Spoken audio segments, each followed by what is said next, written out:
సర్వాధికారి సర్వాంతర్యామి సకలలోక పూజ్యుడైన యేసుక్రీస్తు ప్రభువారి నామంలో మీ అందరికి నా హృదయపూర్వక శుభములు. ఈ రోజు మన ధ్యానం లూకాసు వార్త 9వ అధ్యాయం 1 నుంచి 17 వచనాల వరకు. మొదటి 1 నుంచి 6 వచనాలు చూసినట్లయితే ఈ మొదటి భాగం అంతా కూడా మనం నిన్నటి ధ్యానంలో చేసినట్లుగా యేసుప్రభువారు చేసిన కార్యాలన్నీ ఆయన పరిచర్యను శిష్యులు కొనసాగించవలసిన అవసరం ఉంది అని మనం నిన్నటి ధ్యానంలో తెలుసుకున్నాం కదా.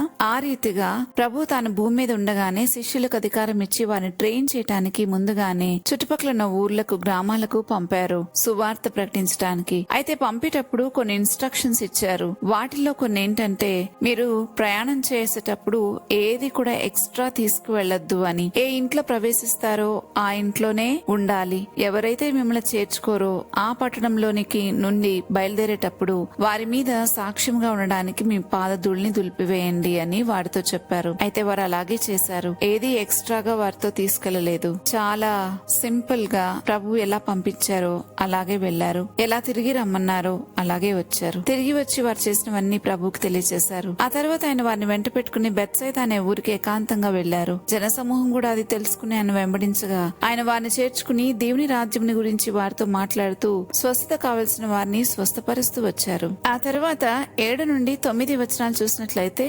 బాప్తిస్మిచ్చే యోహానును చంపించిన హేరోదు యేసుక్రీస్తు ప్రభువారిని చూసి ఆయన చేసే ఆశ్చర్య కార్యాలు, ఆయన చేసే స్వస్థతలు, అద్భుతాలు చూసి ఆ యోహానే మృతుల నుండి లేచి వచ్చాడు అని అనుకున్నాడు. చూసి చాలా భయపడ్డాడు కూడా. యేసు ఎవరో చూడాలని ఆశించాడు కూడా. యోహాను చెప్పాడు, నేను ఆయన చెప్పుల వారును కూడా విప్పడానికి సరిపోను అని తాను క్రీస్తుతో పోల్చుకుని ఈ విధంగా వర్ణించుకున్నాడు. అలాంటిది హేరోదు ఇక్కడ యేసుక్రీస్తును యోహానుతో పోలుస్తూ ఉన్నాడు. మన దేవుని యొక్క వ్యక్తిత్వము, స్వభావము, ఆయన గుణ లక్షణాలు ఇవన్నీ ఒక మనిషి ఊహకు కూడా అందనటువంటివి, అంత గొప్పవి. అందుకే యేసుప్రభు అంటే ఆయనను గురించి తెలుసుకోలేక, తెలుసుకున్న వాటిని నమ్మలేక ఆయనను గురించి కాని మాటలన్నీ పలుకుతూ ఉంటారు. అయితే నమ్మిన వారైతే ఎంతో ధన్యులు. ఆయనలోని మంచితనమంతా, సమృద్ధినంతా అనుభవిస్తూ ఉంటారు. నమ్మని వారు, నమ్మలేని వారు వాటన్నిటినీ మిస్ అవుతూ ఉన్నారు. లోకంలో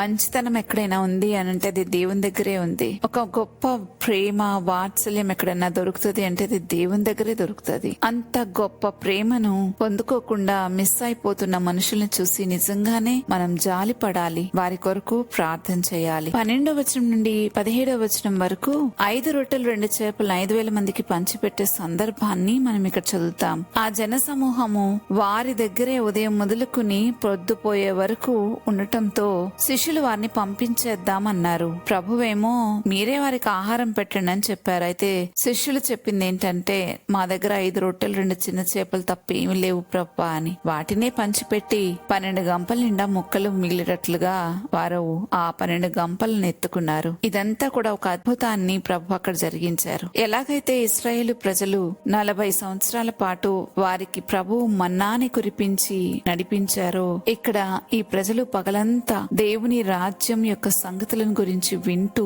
ప్రొద్దు ఎప్పుడు పోయిందో కూడా తెలియనంతగా వారు అక్కడే ప్రభు దగ్గర కూర్చుని ఉన్నారు. ఇంకా వారిలో అనేక మందిని స్వస్థపరుస్తూ ఉన్నారు ప్రభు.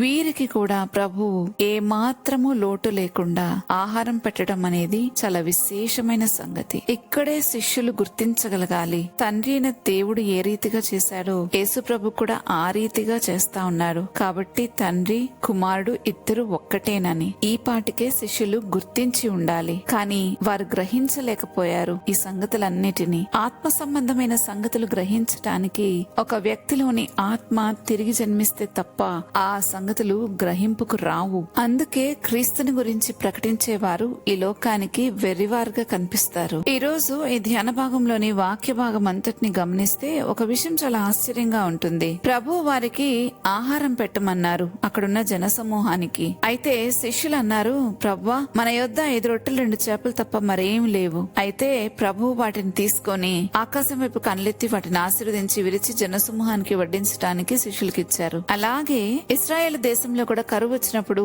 సారెపతు అనే ఊరి విధవరాల దగ్గరకు ఏలియా పోషించబడటానికి అక్కడికి పంపబడ్డాడు. అప్పుడు ఏలియా ఆమెను చూసి ఒక అప్పం చేసి తీసుకురమ్మన్నప్పుడు ఆమె ఇచ్చిన సమాధానం కూడా ఇలాగే ఉంది. అయ్యా నా దగ్గర తొట్టిలో పట్టెడు పిండి బుడ్డిలో కొంచెం నూనె తప్ప ఏమీ లేదు అని. అయితే ఏలియా ఆమెతో చెప్పిన మాట ప్రకారం ఆమె చేయగా కరువు కాలమంతా వారి దగ్గర ఆహారం ఉండి వారు పోషించబడ్డారు. వారు కరువు కాలమంతటిలో ఏది కొదువు లేకుండా తినగలిగారు. ఇంకా మనం చూస్తే అలాగే బీద విధవరాలు వేసిన కానుక కూడా ప్రభు ఎంతో లక్ష్య పెట్టారు. ఆమె తన జీవనమంతా వేసిందని చెప్పారు. సమృద్ధిగా ఉన్నప్పుడు అందులో నుండి తీసి ఇస్తే మనం త్యాగం చేసినట్లు ఏమీ ఉండదు, కానీ లేమిలో నుండి ప్రభుకి ఇచ్చినప్పుడు ప్రభు దగ్గర దాని విలువ చాలా గొప్పది. అందులో ప్రభు మన త్యాగాన్ని చూస్తారు. దేవుని కోసం దేన్నైనా త్యాగం చేసే వారి పట్ల ప్రభు ఎంతో శ్రద్ధ కలిగి ఉంటారు. ఎందుకంటే ఆయన గుణం కూడా అదే కాబట్టి. సారెపతు ఊరి విధవరాలిది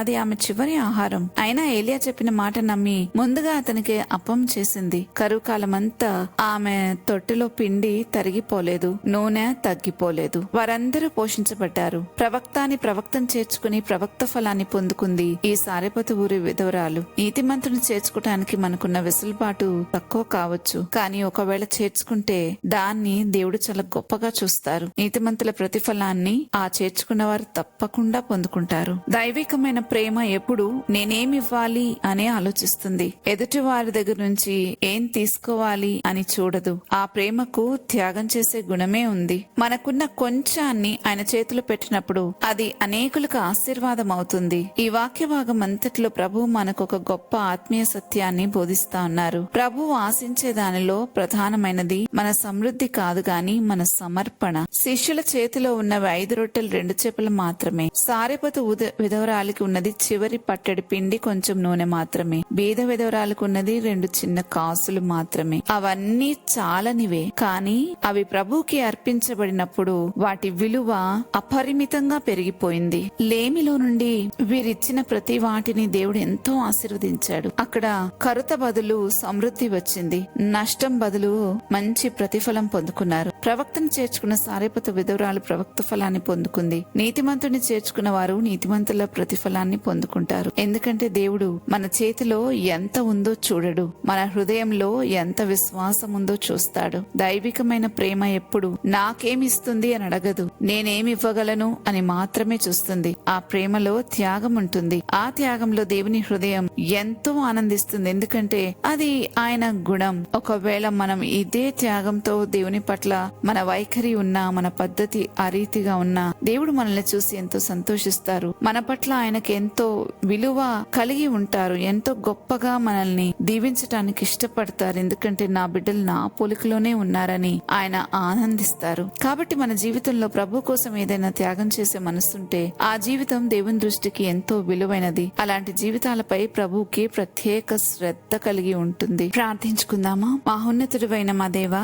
సర్వలోకానికి పూజ్యుడివైన మా తండ్రి, నీకే స్తోత్రాలు చెల్లిస్తూ ఉన్నాము ప్రభా. దేవా, నిజంగా నీ శిష్యులను పంపించి అధికారం ఇచ్చి ఏమేం చేయాలో ఏమేం చేయకూడదో అన్ని విషయాలు నేర్పించి పంపించినట్లు ఈ రోజు నీ శిష్యులమైన మాకు కూడా నేర్పిస్తున్నందుకు మీకు స్తోత్రాలు చెల్లిస్తున్నాను. మేము ఎలా వివేకంగా పని చేయాలో మాకు నేర్పిస్తున్నందుకే మీకు వందనాలు తండ్రి. దేవాది దేవుడైన నిన్ను హెరోదు చాలా చిన్న చూపు చూశాడు, కానీ నా తండ్రి నీవైతే వేటిని బట్టి నిరాశ చెందలేదు, కానీ నీవు చేయవలసిన కార్యములు చేసుకుంటూనే ముందుకు నడిచావు. నీ ఈ సేవా పరిచర్య జీవిత కాలం అంతా కూడా ఈ లోకంలో ఉన్నంత వరకు ఎన్నో అవమానాలు, నిందలు, దూషణలు వచ్చిన తండ్రి ఎప్పటికప్పుడు తండ్రి చిత్తాన్ని నెరవేరుస్తూ వచ్చిన మా గొప్ప దేవుడవని నిన్ను స్తుతిస్తున్నాం. మేము కూడా అలా ఉండటం మాకు ఇష్టం గనక మమ్మల్ని మేము మీకు పూర్ణంగా సమర్పించుకుంటున్నాం. ఇంకా ప్రభా, ఆ హృదయాలను నీ ప్రేమతో నింపి మేము ఆ ప్రేమ ద్వారా నీకెంతో ఇష్టలైన ప్రజలంగా ఉండడానికి సహాయం చేయమని బ్రతిమాలుతున్నాం. ప్రేమతో కూడిన విశ్వాసము మా జీవితాల్లో ఉండి